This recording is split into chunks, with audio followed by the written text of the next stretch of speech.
I'm going to mix my banana flour for my banana bread, guys. So just mix.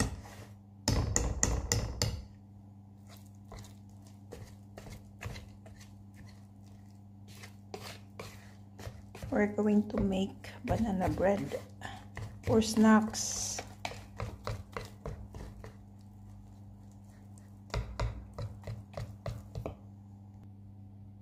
So, ito na yun. Natapos na natin. Ilagay na natin sa ating desired pan.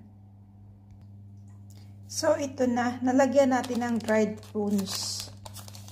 Para naman may design siya. Wala kasi akong pasas. So, ito yung nilagay ko. Ito yung ginamit ko. Ayan. Prunes. Thank you for watching, guys. Yan, follow up natin yung pagluto na.